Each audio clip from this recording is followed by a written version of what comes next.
Bona tarda a tothom, buenas tardes, good evening to everybody. Today we are closing Smart Cities, and today we are having this one of these last sessions regarding mobility and regarding the building environment. So it's a pleasure for me to welcome and to give the word to a panel of skilled technicians and specialists regarding this subject. We are with us, here with us we have Mauricio Valencia from the Antioquia Governorate, a region in Colombia, which capital I think is Medellin. He is going to talk to us about pedagogy on how to transform the cities and its replication to the level of the regions. Also, we're here in my left side, Peter Park, former planning director at Milwaukee, US, and now director at Peter Park Planning at Denver, Colorado. And I think he's going to suggest us a very strong idea about how taking freeways out of the street can benefit them. Also in my left side, Adi Turner from Brooklyn Research Center. He's talking to us about transportation at the US and some examples of model. And finally, from the Municipality of Barcelona, for the Barcelona City Council, Adrià Gomila, who is Mobility Director at Barcelona City Council, and who is going to talk about technology and how to apply it to manage mobility in the urban media. So we have, I think, a great panel of people to talk about, and I think that the best thing is once we finish the exposition, we can have a dialogue in order to get good ideas to go back to our jobs. So, please, Mr. Park.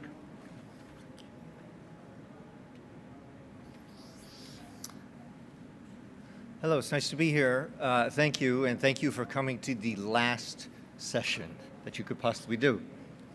I'd like to talk about rethinking highways and cities, and in particular, starting from the notion of value capture, that public investment in our cities should create value for development and make cities better. This is a picture from 1909 when the planning of the city of Milwaukee, where I was the planning director, not in 1909, but much later, the city was growing as an industrial city.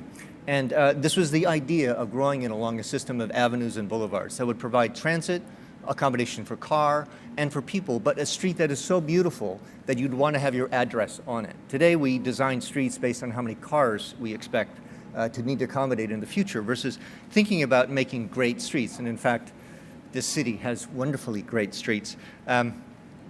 Just to give you some context, I was the planning director in Wisconsin in the Midwest of the United States, and as well as the planning director in Denver, Colorado. I now live in Denver, Colorado, but just in terms of geography, this gives you some sense of where I'm from. And in Milwaukee, our work was much about turning a former industrial city into a new kind of city, and that included actually improving the city by taking a freeway out of the city. I'll talk about that more later. In Denver, it's a growing Western city, and it's becoming a smarter city in many ways. We have a B-cycle, share bicycle, share car system. We have one of the largest public transit expansions in the United States it will be expanding, reusing the historic Union Station as the regional hub that connects to Denver International Airport, our international hub. But Denver also suffers a bit from the same symptoms of the American city after World War II, which was designing the city in the built form to accommodate the car. Here's I-70, it's a freeway in Denver. It's being studied to be expanded, to be improved, I guess. Due to some opposition, it's being thought of as being put down below, but still the same issue of separating, that the freeway, in fact, is separating neighborhoods and reducing value. And I'm here to talk about the idea of taking freeways out of cities because I think it's quite a good idea to save a lot of public money, and in fact, return to thinking about how do we create public investment that returns private value. There are many cities, I was in India last year and China, and many cities that have enormous amount of infrastructure and time and energy going into building highway infrastructure. And my hope is that perhaps by looking at examples in the US, that maybe this is not necessary. That maybe, as like in Seoul, Korea, where they took out a freeway and they left remnants of it, in fact, that maybe Mumbai might just stop what it's doing. On the ride in from the airport in Hyderabad, there's a sign, and I don't know if you can read it from the advertisement. It says, "Finally, a car that will change the landscape of India." If you know the experience of the automobile on the landscape of the United States, well, I suppose you could sort of appreciate the truth in advertising here, but it's just an issue of what is smart. We can make smart cars, but we still end up with dumb places, not so smart places. And in the United States, we still do this. Now, in 1922, Henry Ford said, "We'll solve the problem of the city by leaving the city." I was just in Detroit 2 weeks ago, a city that is in bankruptcy right now. It didn't really help leaving Detroit. It's a great city. I think it will come back. But it's challenged, and much of it was because of the highway building that occurred in the US. And it didn't actually solve the problem of congestion. In fact, created more congestion. So in America, we actually have very clear evidence that we failed in this experiment of creating freedom. In fact, there's attempts to continue to sell the idea of freedom, but accommodated by the car. But in fact, it doesn't. This is the environment. This is the built environment, the best built environment, apparently, that we can create. Now, it's a simple design flaw. In 1940, Norman Belgradas designed actually the freeway system, actually modeled after the Autobahn, and it was a very simple system of a hierarchy of streets, of a highway between cities that would branch off and get into the network of an existing city. I think someone read the diagram wrong and they said, oh, we're supposed to just cut the freeway through the city, right? But actually, this is the biggest problem. It's a limited access highway, and it works when it moves across the countryside. But limited access makes no sense in cities. Cities from the very beginning have been about access and exchange. Economic, social, cultural, political exchange. But a limited access highway stops that. It interferes with that. And so networks are what we need in cities. That's what makes cities great. There's a tendency in the United States to make very large roads separated far apart rather than fine-grained networks. And if you look at the number of lanes traveling north-south in this diagram on the left side, lanes traveling east-west, you have the same number of lanes. But when you have a finer-grained network of blocks, you make a much more walkable city and, in fact, a more efficient system, right? Rather than concentrating all the traffic and creating congestion, it actually distributes. It's a matter of space. It takes this much real estate, this much land area, this much footprint, environmentally and physically, to accommodate these individuals in cars. But if they were walking or riding bicycles, they have a much more smaller physical footprint. Or if they were in transit, look at how efficient and compact we can be. It's just simply that obvious. San Francisco is a city that took a freeway out, and the waterfront has gotten better. Seoul, Korea is another city that has taken out their freeway, and it gets better. There's no neighborhood in the world that got better when a freeway was cut through it, but every single city that's taken a freeway out has gotten better. It's simply gotten better. So there are many organizations, the Congress for the New Urbanism, the Institute for Transportation and Development Policy, have produced publications that show cities that have or are in the process of thinking of taking freeways out of their centers. We did this in Milwaukee, actually. This is what it used to look like. There was an elevated freeway over the riverfront, which created a blighting influence of the riverfront, and you can see how much redundancy there is in the road capacity. And this is the pedestrian environment underneath the freeway. So we did a plan, and we created a preparation of ideas in the late 90s to show what could happen if we made our downtown, starting with how do you make it a much more walkable place? The emphasis being on the pedestrian and the human scale rather than accommodating just the car. The problem with the freeway in the city is that it had few ways on and off, which actually created congestion. Everyone hurries up to wait, right, in a queue. And so what we did is we took the freeway out and replaced the street network of new boulevards, a new river walk, new public spaces around which new development could happen. So the freeway used to fly over this area, but now new development could go there. A former area where the freeway was that becomes a new urban square, or another site where new development could happen, what was under the drip line of the former freeway. We also created a very simple form-based code, a system of regulations that shapes the buildings to shape a very walkable pedestrian environment. And so the idea of removing the freeway actually was creating a new gateway to the downtown, improving access to the downtown, and creating development opportunity. We found new land in downtown by removing the freeway. And so what happens here is that my slide sticks. We changed the river that used to look like this, the highest and best use of surface parking lot under the freeway, to a place that draws people and investment. And there's in fact hundreds of millions of dollars of new development happening in that city where we took the freeway away. So what it takes in terms of rethinking highways is a vision for a city that prioritizes walkable urbanism based on the pedestrian. Clear implementation strategies such as form-based codes in terms of regulations, infrastructure that enriches the street network, and partnerships.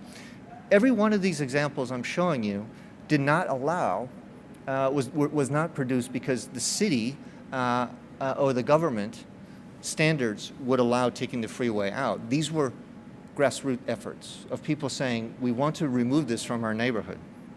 So it took then strong community support and extraordinary leadership as well as political will. And the decision process was driven by long-term community investment rather than just building roads to accommodate future travel. In Milwaukee, Harley-Davidson, I don't know if you know Harley-Davidson motorcycles, but Harley-Davidson saw the site where we had proposed to take the freeway out, and they liked the idea of it. They wanted to build a Harley-Davidson museum on that site. At the time, the governor of the state of Wisconsin hated the idea of taking out the freeway. But when Harley-Davidson liked the idea, suddenly the governor loved the idea of helping the city remove the freeway, right? It's not a technical issue, it's a political issue. We know that we can do this. We know that we can reprioritize our cities for people, but it's a political issue. If you're interested in this topic, there are some publications on the CNU website and also on the ITDP website. Thank you.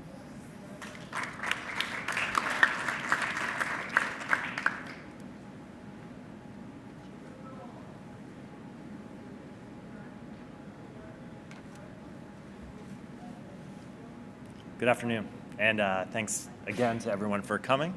It's good to see so many faces here, especially considering how far we flew to come here to speak today. So it's really good to follow up with Peter. I work for the Brookings Institution, which is the quote-unquote oldest think tank in the world. We are out of Washington, D.C.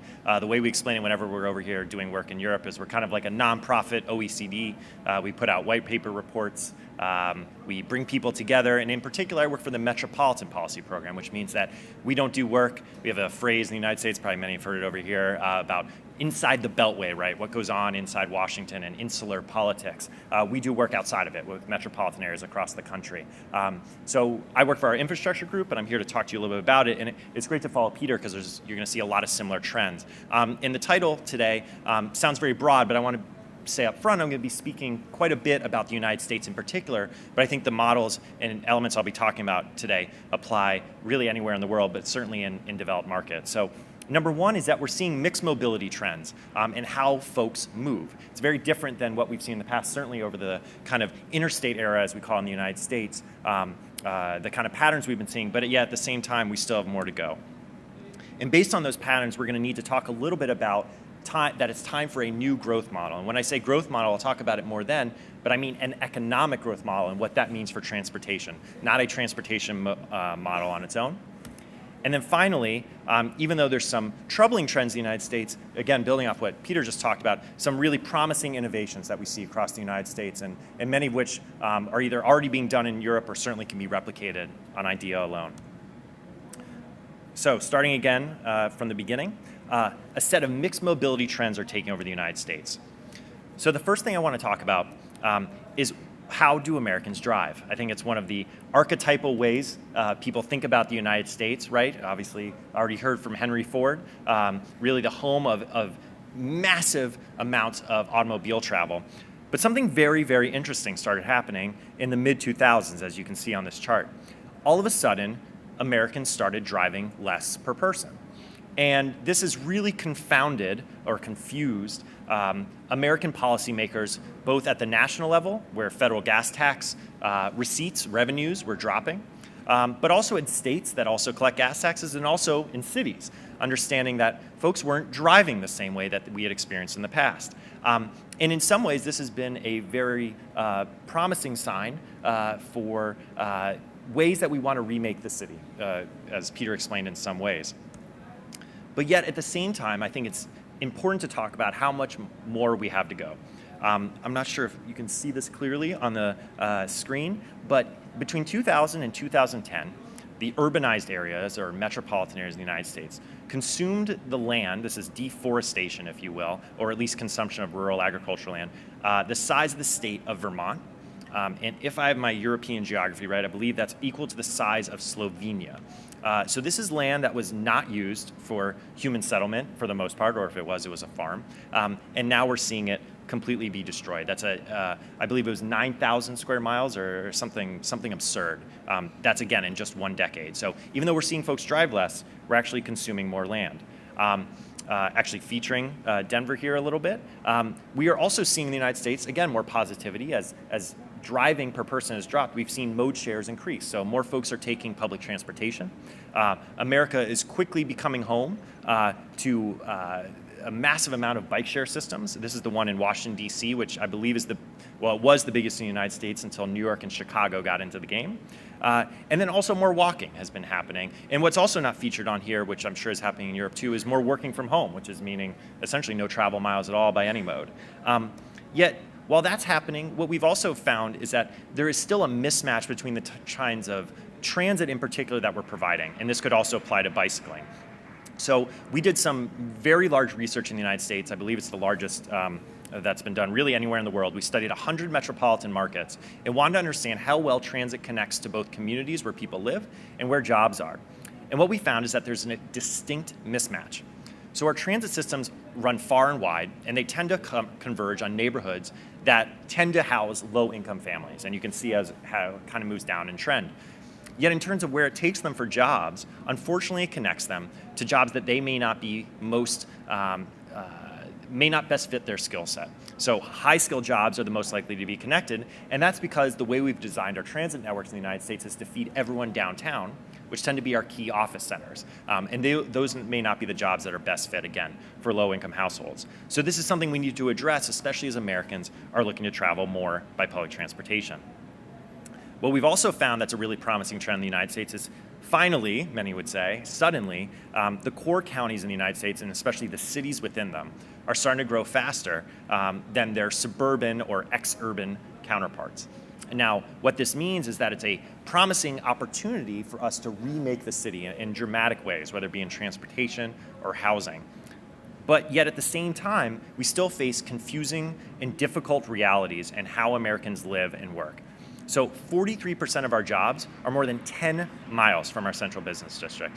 I think as an American, it's safe to say for many of us when we come to our European counterparts here, we're astonished by how many more people live close to the center city. And it's probably, I would assume, astonishing when you come to America how little you see people often living in center cities, especially outside of markets in the classic Northeast and Midwest. What we also have a problem with, though, is that poverty is suburbanizing in America. So as you can see, 55% of the households who live in poverty, again, in large metropolitan markets, are outside of our dense city cores. I believe this is something you're also facing here in Europe, and I think certainly news got over to us on our side of the pond from the Paris riots and things of that nature. As those folks suburbanize, we don't necessarily have the social services or the transportation network to help connect them to their opportunities. So again, we're facing dueling trends in the United States that really probably cross, maybe on the numbers here, international boundaries. Yet what that then strikes us as is it's time to think about a new model for growth. So where it really starts for us, especially on the topic of smart cities, is metropolitan areas need to learn what they are and what they do well. And so much of what that comes back to is the element of making things. Now, as many of you were probably here yesterday, hear Richard Florida talk about, and in the developed markets, that more and more means services, advanced services. But what we want to emphasize is those services that are still related to making things, into actual production. And as you think about the elements of industry that you might be involved in, it dramatically changes the kind of transportation modes, especially with freight, that you need in your markets. So places that used to demand a heavy rail, freight rail connection might all of a sudden find their growth in precision instruments is expanding rapidly. This is the case of Minneapolis, Minnesota, a market probably many have heard of. So what they might need is less concern about the major freight railroads that go through Minnesota, that travel to other markets like Chicago or Seattle or Milwaukee, but think more about their connection to freight at the airport, which will move precision instruments to markets in, let's say, Europe or throughout the United States. What we also need to think about is, again, that we've separated housing and jobs in the United States. We just showed the numbers to prove it. Peter talked about the design reasons why it happened. What that means then is we need to upgrade the concept of accessibility over mobility. It's no longer enough to just think about how fast people move. There's a joke in the United States that engineers and transportation planners, they themselves are just a hammer, so every problem is a nail. Meaning all they know to do is expand the lane mileage, let people drive faster. What we need to instead think about when we plan transportation, just as we think about what our industries are, is where do people want to go? It's how each and every one of us think about our transportation on a day-to-day basis. Yet you would be hard-pressed to find someone in a transportation office in the United States in official capacity that thinks about transportation the same way. We need to upgrade that as a concept. What we did with public transportation research needs to be done with all modes and across the government. And finally, if we do that right, if we plan who we are economically, if we think smart about how we plan transportation, then and only then can we integrate smart mobility technologies. So things like a congestion zone, right, which of course is much more popularity here in Europe and in a few key markets than we do in the United States. High-speed rail, intelligent transportation on our highways, that should only be done in concert with what kind of metros we want to build and how we're thinking about where people want to go. And again, that will end up setting up kind of a cohesive metropolitan area that works for all people and all industries too. So where I want to close is with some of the promising innovations that we have in the United States. And even though I'm kind of telling a dour story, there are some really promising things going on. So first is variable parking meters that are going on in San Francisco. This connects to a really famous economist, Donald Shoup, who hopefully his research has been passed over here about how much time is spent basically looking for parking, especially in our dense urban areas. So what San Francisco has done and other markets, including Washington, have done, is start having variable rates on our meters so they turn over faster. So instead of people driving around idling and spewing out, frankly, more carbon than if they're moving quickly in their car, they can find a parking spot, run into the corner store, as we say, grab a jar of milk or whatever it might be, get back in their car, and go back to their home. And spaces turn faster. What we also need to do is take better advantage of the transit infrastructure we've already built. So we've already kind of talked about the term value capture. What happened here, and this is actually the neighborhood I live in Washington, is a rail line was already passing through. Property developers came together at very minimal cost to the city to build a station where there was already a rail line. And what you've seen in this picture is an actual veritable downtown sprouting up out of nowhere just because a new transit line was there. This is an opportunity markets all across the world can share, and value capture, of course, helps build maybe the best transit system in the world in Hong Kong. Smart City San Diego, this is one of the best electrification programs going on in the country and really trying to build out their electric vehicle infrastructure. But what's most important here is, again, that public-private partnership element. The public having a planned effort to come together so that San Diego can have really a built environment for the future. And finally, maybe the most exciting of all, even though it's maybe the most boring, is the U.S. Federal National Department of Transportation and Housing came together to launch something to help Americans understand what the cost of living is based on not just their house price or their mortgage, but also their transportation costs to get places. This kind of information is exactly the ways we can take advantage of technology to make sure homeowners or people, or more important, the market, can make smart decisions to build smarter cities. There's still more we need to do, but we think if we approach the trends and how much more emphasis they need, move forward with making smart economic plans, we can see more innovations like this pop up, not just in the United States, but across the world. Thank you.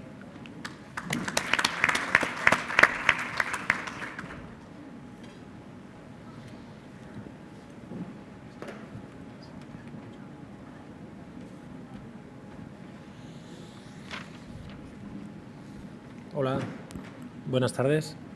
Voy a hacer un cambio de idioma al castellano y no solo el cambio de idioma, sino, bueno, acabo de decir que voy a hacer un cambio en el contenido de la presentación a la vista del tema, o sea, de lo interesante. Es más interesante el tema, bueno, más no, es muy interesante lo que estáis hablando hasta ahora, de manera que se merece un cambio en el enfoque de lo que tenía previsto explicar.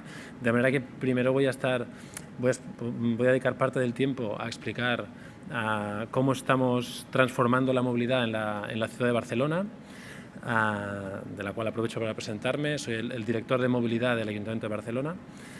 Y luego os explicaré lo que tenía previsto, bien, que es cómo aplicamos las tecnologías o esa movilidad inteligente en la ciudad, la Smart Mobility. Entonces, en primer lugar, explicar que de los desplazamientos que se hacen hoy en la ciudad de Barcelona, un 26% se hacen en vehículo privado, ¿no? Estos son datos de 2012. Eso significa que la mayor parte se hacen andando, transporte público, luego el transporte privado y finalmente en bicicleta, un porcentaje más pequeño. Y esto está cambiando. En los últimos años el crecimiento de los desplazamientos que se hacen en bicicleta está creciendo entre un 5 y un 10% anual. Es cierto que ahora aún son pocos, pero estos crecimientos se están manteniendo a lo largo de años. ¿Y esto por qué? Pues porque Barcelona es una ciudad densa, hemos visto ejemplos y fotografías de algunas ciudades de Estados Unidos. Barcelona tiene una densidad muy grande y entonces pues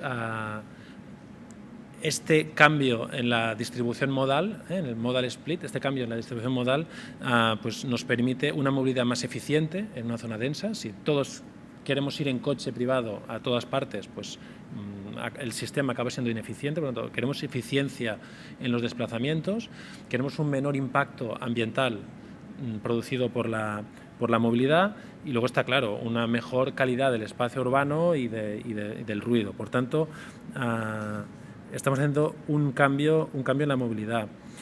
Esto amparados, diremos, en unas directrices ambientales de la Unión Europea y también hay una ley catalana de movilidad que forzosamente obliga a los municipios a tener en cuenta el impacto sobre el medio ambiente de la movilidad de las ciudades. ¿Y cómo estamos haciendo esto? Pues fomentando no solo en la transformación del espacio urbano, sino también con las reglamentaciones legales de la ciudad, fomentar los desplazamientos a pie. O sea, hemos visto fotografías de entornos inhóspitos para desplazarse a pie. Pues no, estamos transformando el espacio para que sea cómodo ir a pie, mejorando el tema de las infraestructuras para la bicicleta y el transporte público de superficie. Sin duda estamos apostando, en este caso ahora últimamente por el autobús, digamos que es más barato el autobús que el ferroviario, pero a una apuesta clara de transformar el espacio público. Y aquí la clave es el ritmo en el que se hace este cambio, que en ningún caso puede afectar a la actividad económica. Lo que vamos a hacer es dificultar el acceso a los puestos de trabajo, al ocio, a la educación y demás. Y pongo dos ejemplos, por algunas fotografías que hemos visto.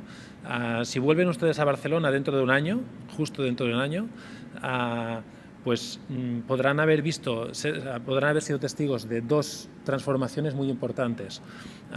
Una es el derribo de dos viaductos, se parecen mucho algunas fotos que hemos visto en la Plaza de las Glorias, es el acceso a la ciudad por el otro extremo del que estamos ahora, pues existen unos viaductos que se derriban y se transforman en una calle urbana. ¿Bien?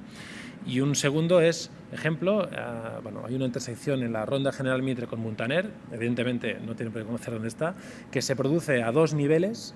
Pues si vuelven dentro de un año a Barcelona, verán que ese cruce a 2 niveles pasa a ser a un único nivel. De manera que la accesibilidad del peatón y andando y bicicleta y bueno, en general, un entorno mucho más urbano. Entonces ahora paso a explicarles, hola, buenas tardes, vengo a explicarles cómo aplicamos las tecnologías para la gestión de la movilidad en Barcelona. Y aquí lo primero que quiero explicarles es, si avanza, lo primero que quiero explicarles es bueno, si no se lo explico sin el PowerPoint. Si podemos avanzar las diapositivas, por favor. Bueno, ¿cómo lo estamos aplicando? Pues primero, tenemos una serie de sistemas tecnológicos que están funcionando desde hace muchos años. O sea, no es que ahora nos hayamos despertado nosotros y el resto de la gestión de la movilidad en muchos puntos. Teóricamente ya varias diapositivas. ¿Cómo está? Bueno, igual.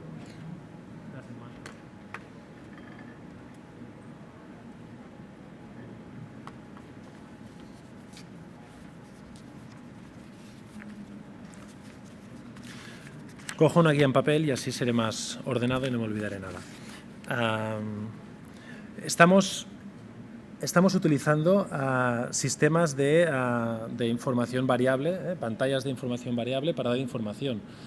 Esto que estamos todos tan acostumbrados, esto es Smart Mobility. Bien, entonces, ¿de qué se trata? No tanto de inventar cosas nuevas, que también, sino aquello que estamos utilizando, ver cómo podemos utilizarlo más inteligentemente. Por ejemplo, en vez de que las pantallas de información variable den información solo para el conductor humano, pues ese mismo sistema que da, lástima no tener las imágenes, da una información al conductor, pues puede, perfecto, gracias. Ahora solo falta que sepa pasarlas yo.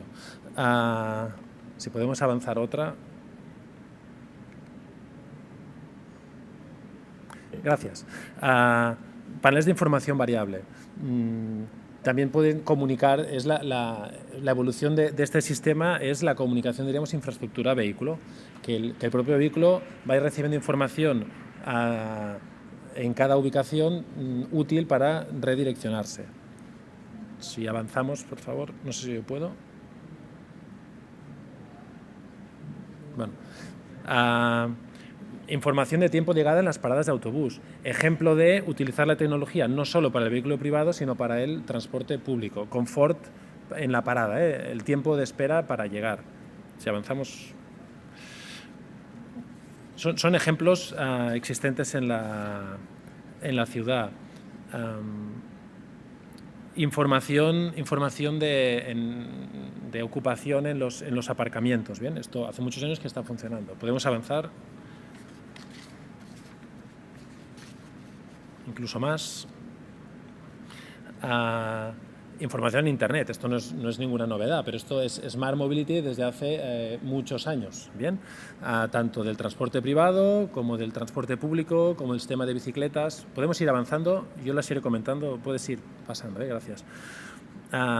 Esta información pues, se va adaptando a la persona en desplazamiento, está claro, pues, en los smartphones. Y muy importante, inicialmente solo era información de vehículo privado, cada vez estamos poniendo información de movilidad, de todos los sistemas de información. ¿Bien? ¿Cuánto me falta para que llegue el autobús? Carriles reversibles. Hablamos de Smart Mobility, pero carriles reversibles en Barcelona hace 30 años que tenemos un sistema bien de carriles reversibles según la hora del día. Podemos ir avanzando, se me come el tiempo. Carriles multiuso, que según el día de la semana y la hora del día sirven para circular, para estacionar o para hacer carga y descarga o para carril bus. ¿Bien? Optimización del espacio público. También hace muchos años que esto se hace. Vamos avanzando, por favor.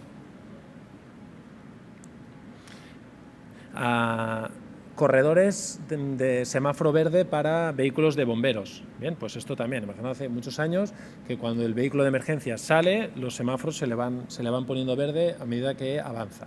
Bien. La movilidad eléctrica, bueno, da para toda una exposición aparte. Creemos en la movilidad eléctrica y estamos preparando la ciudad para que se pueda producir, pero no solo en coche, sino también en bicicleta, en moto, ¿bien? Transporte público evidente. Zonas de acceso de circulación restringida, pues estamos utilizando sistemas de control no físico. Bien, una señal, prohibido entrar, y sistema fotográfico, si entras se te multa. Bien. Más sistemas de disciplina. Hace mucho tiempo que se vienen utilizando tanto radar, en semáforo en rojo.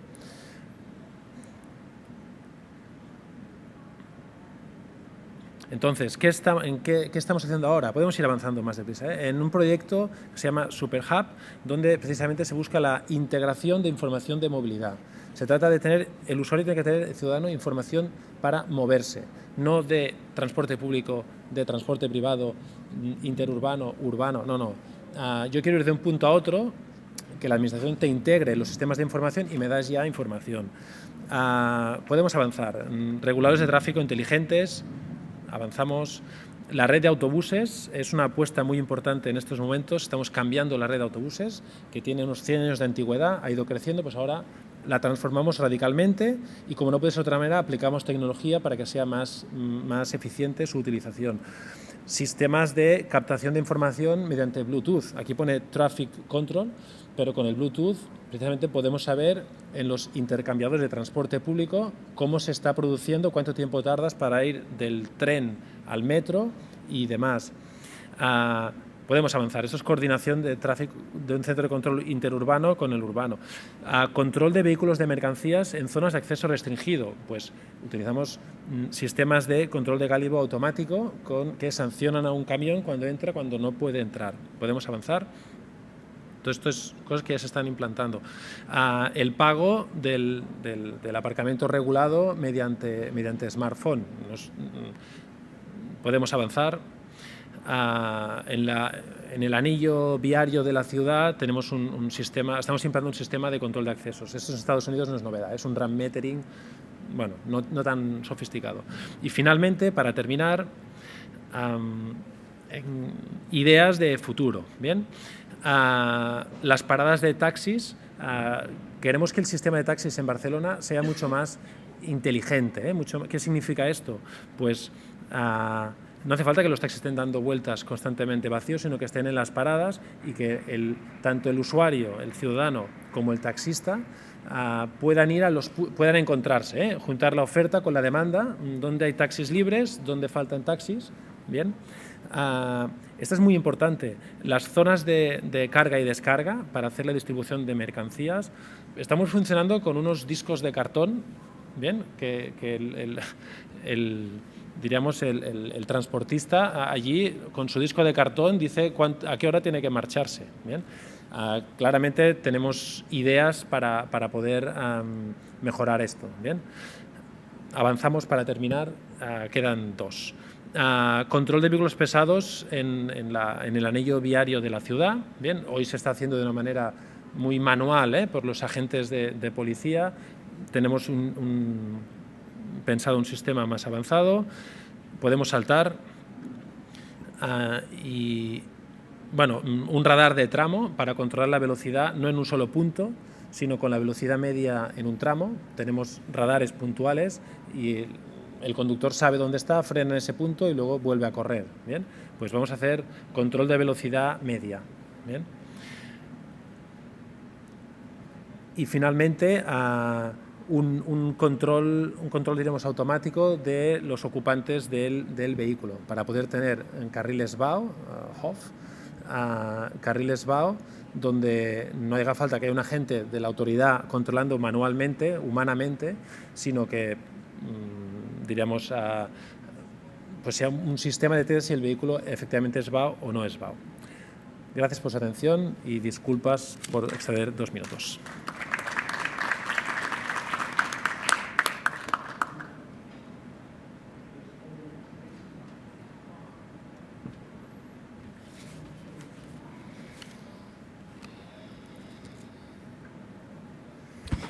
Muy buenas tardes. También continuando con la invitación para hablar en castellano. Mi nombre es Mauricio Valencia, yo soy secretario de Infraestructura de la Gobernación de Antioquia y tengo 12 minutos para contarles y demostrar cómo desde un ejercicio de gobierno y de gobernanza se pueden generar diferentes tipos de transformación. Transformación económica, transformación urbana, territorial, pero sin lugar a dudas lo que me interesa expresar y mostrar es un ejercicio de transformación social y de transformación humana. Hemos visto en las presentaciones diferentes problemáticas en las ciudades y seguramente cada una tendrá que dar respuesta a alguna de ellas. Pues Colombia, Antioquia, que es la región que agrupa 125 municipios, y la ciudad capital de Medellín. Recordemos que América fue descubierta en 1492, hace 521 años. Somos jóvenes y nuestras problemáticas serán sin lugar a dudas muy diferentes a ciudades que han tenido procesos de maduración, procesos de estabilización política, cultural y territorial. Colombia tiene entre 45 y 50 millones de habitantes, casi que lo mismo que puede tener España. La región de Antioquia tiene alrededor de 6.300.000 habitantes. España, o Cataluña, perdón, tiene alrededor de 7.500.000 habitantes. Y Medellín y el área metropolitana tiene alrededor de 3,5 millones de habitantes, que generan unas escalas para que entendamos territorialmente no solamente la ubicación, sino la dimensión sobre los problemas. Esta secuencia de línea del tiempo define como esos momentos sobre los cuales nuestras ciudades en Colombia han tenido un proceso de desarrollo y de concreción. Pues primero teníamos una sociedad indígena estable que vivía en esos territorios, como lo decía en el proceso de conquista en 1492, luego proceso de colonización, de independencia, y de hecho la región antioqueña está cumpliendo 200 años de independencia. Entonces, vuelvo y repito, los problemas serán muy distintos en la forma como se van dando, y estas líneas definen un croquis de cómo la evolución en el territorio van evolucionando en el territorio mismo, cómo abarca otras zonas, cómo crece y cómo decrece en algunos momentos. Actividades productivas como el oro, como el café de Colombia, el carbón, la ganadería, el comercio, pues definen sobre esa región antioqueña diferentes elementos sobre los cuales se ha generado el potencial de desarrollo. Y esta es parte de nuestra historia, de cómo las infraestructuras han sido elementos de desarrollo humano sin lugar a dudas, desde los ríos, a través de las mulas y caballos como sistemas de transporte o incluso de cargadores, como se ve en esta imagen. O el primer plano de la ciudad de Medellín en 1675, que establece las complejidades en ese momento. Para muchos habrán escuchado de la ciudad de Medellín o de Colombia y sería muy fácil yo preguntarles a ustedes qué palabras definen una ciudad o un país como el nuestro.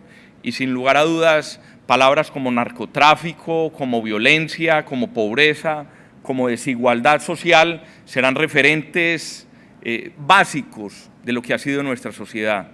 Y el reto de nosotros, y parte de estos 12 minutos, es mostrar cómo se puede cambiar de esa página del narcotráfico, de la violencia, de la desigualdad social, hacia una página que hoy empieza a leerse en nuestra ciudad, en nuestra región, como transformación, optimismo, modernización, convivencia, educación, cultura, innovación. Y desde allí denominamos algo que es fundamental para que estos ejercicios de gobierno tengan realmente el proceso dinámico de transformación social. Y por eso lo planteo de esta manera categórica que el acto de gobernar es ante todo un acto pedagógico. La pedagogía que hay detrás de un gobernante tiene que transmitir a sus ciudadanos lo que se desarrolla y lo que se quiere proponer en temas de educación, de transparencia, de confianza. Estos son algunos de los elementos como principios básicos para trabajar sobre esa desigualdad social, la violencia, la cultura de la ilegalidad en dos procesos de gobierno desde hace 10 años. Medellín, la más educada, trasciende a Antioquia, la más educada. Uno en una ciudad y hoy en una escala de región donde hay 125 municipios. Y estos son algunos de los elementos claves: recuperar la confianza en lo público y que la gente crea en lo público, manejo transparente de los recursos, dar continuidad a esos ejercicios de gobierno, mejorar las condiciones de la calidad de las construcciones y de la infraestructura pública por encima de los estándares de la infraestructura privada, hacer intervenciones integrales en el territorio y en las ciudades. Hablar de cómo se han hecho las cosas en Antioquia y en Medellín, pues han definido un modelo de ciudadanía y de modificación de esos estándares. Los jardines infantiles como pequeñas guarderías públicas en las zonas periféricas de la ciudad, con esos estándares de diseño, de arquitectura, a través de concursos públicos. Colegios de calidad que establecen en esas zonas periféricas las mejores condiciones para esos estudiantes o niños que no tenían las suficientes oportunidades. El Colegio Antonio Derca en una zona periférica ganó hace 2 años la Bienal Iberoamericana de Arquitectura. O los parques bibliotecas, como el Parque Biblioteca España, en una de las zonas que se accede a través de Metrocable sobre las montañas del territorio de Medellín, o diferentes bibliotecas que generan espacios para encontrarse, para el diálogo de los ciudadanos, donde aparece nuevamente casi como el ágora a través de los mismos espacios públicos como espacios de encuentro. O la biblioteca última que construyó el maestro Rogelio Salmona en el sector de Moravia, en Medellín, o proyectos de innovación, emprendimiento, tanto de ciudad como núcleos de desarrollo y de innovación barrial, o escenarios deportivos, tanto para las comunidades como para juegos suramericanos, etcétera, y temas de vivienda cuando precariamente habitan en zonas tan complejas desde el punto de vista ambiental o social, zonas de retiros de quebrada, cómo se ofrecen en esos mismos territorios una modificación de esos retiros, de esas zonas complejas de hábitat por unas zonas más amables y más seguras. Ese espacio público del que les hablaba como espacio escenario de encuentro ciudadano o de lo que eran los espacios públicos anárquicos, donde el desorden del tráfico, de la movilidad, del mobiliario urbano, del paisajismo, pero no contribuye a que se den de manera lógica esos encuentros del ciudadano. O esos íconos que definen los espacios de eventos o de congresos, o en este caso el orquideorama para las flores de la ciudad de Medellín, o los elementos tan básicos como es un mobiliario urbano, una banca, una silla que hace 10 años no existían en una ciudad, o un árbol o una luminaria, empiezan a darle estándar precisamente a esos elementos de espacio público. O temas de seguridad que combaten la presencia del Estado como estrategias de gobernabilidad. Medio ambiente a través de los diferentes elementos que se dan y movilidad en las diferentes escalas. La ciudad de Medellín es la única ciudad que en Colombia tiene metro y ha articulado a ello diferentes sistemas de transporte, de buses articulados, del tranvía que se está construyendo, los cables que llegan a zonas periféricas de la ciudad como transporte público. Estos no son cables turísticos, sino de transporte público, sistema de movilidad de bicicletas y otros elementos que han sido bien novedosos. Esta mujer que vemos en la foto al día tendría que subir un edificio de más de 200 escalones para llegar a su vivienda. Precisamente aquí lo que hacemos es generar espacios de contacto con el espacio público a través de escaleras eléctricas como sistemas de movilidad dentro de esas comunidades de alta complejidad. Entonces el modelo Medellín tiene continuidad, transparencia, confianza en lo público, en lo social genera equidad, oportunidades, educación, cultura, en el territorio entiende la geografía como mecanismo de inversión y de urbanismo social, y trasciende a la transformación estética, de inclusión, de encuentro y de altos estándares a través de confianza. En Antioquia el tema tiene una complejidad sobre la ruralidad, ya no es un tema solo de una ciudad, ya no es un tema urbano, sino que adquiere una relación con 125 municipios, 125 pequeñas ciudades que tiene mar, pero donde los mismos problemas que encontrábamos en Medellín de desigualdad social, de violencia, de cultura de la ilegalidad, pues tienen esa misma presencia en el territorio. Estos son elementos para entender las oportunidades en el desarrollo integral, núcleos de desarrollo, de la misma manera como se hace en la ciudad de Medellín, y las periferias, cómo se diferencian de una zona hacia otra. La ciudad de Medellín tiene índice de capacidades, digamos, del 100%, pero en otras zonas periféricas es como si una persona tuviera un morral a sus espaldas con todas las herramientas para sobrevivir. En Medellín tiene 10 herramientas. En otras zonas del territorio más desiguales tiene 2 herramientas. Y eso es lo que genera esa desigualdad social en el territorio. Y cómo las hemos ido trabajando en estos años de gobierno departamental a través de temas de educación, de movilización, de construir 80 parques educativos, donde las comunidades trabajan de cerca con el gobierno, con los arquitectos, diseñando lo que llamamos a través de talleres de imaginarios, como modelos de trabajo con la comunidad, pues cada uno de estos parques educativos en diferentes regiones del departamento donde ya se ha empezado la construcción de estos 80 parques educativos. Para ir terminando, quiero leer parte de este escrito de Werner Jaeger sobre los ideales de la cultura griega, donde dice que todo pueblo que alcanza un cierto grado de desarrollo se halla naturalmente inclinado a practicar la educación. La educación es el principio mediante el cual la comunidad humana conserva, transmite sus aspectos peculiares, físicos y espirituales. Con el cambio de las cosas cambian los individuos. En diferentes temas, la infraestructura vial, el proceso que hemos hecho, tiene complejidades como este relieve y muchas formas de registrarse. Un escritor antioqueño de nuestra región decía lo siguiente: es que si a este acordeón, que es el instrumento como el bandoleón argentino, se le mete el desarrugarse, es mucho el rato en el que le va diciendo al mar que le abra paso. Y Dios le dijo a esta Antioquia: te haré arrugada y escabrosa para que tus hijos luchen contigo. Su vida no será de labranzas ni pastoreos apacibles, habrá de sacarte el pan de tus propios entresijos. Y la última imagen que quiero mostrarles es precisamente donde entendemos a través de un cuadro de un artista local, Cano, que la vida no es un sueño, es un viaje a pie, y para viajar hay que estar despiertos. Muchas gracias.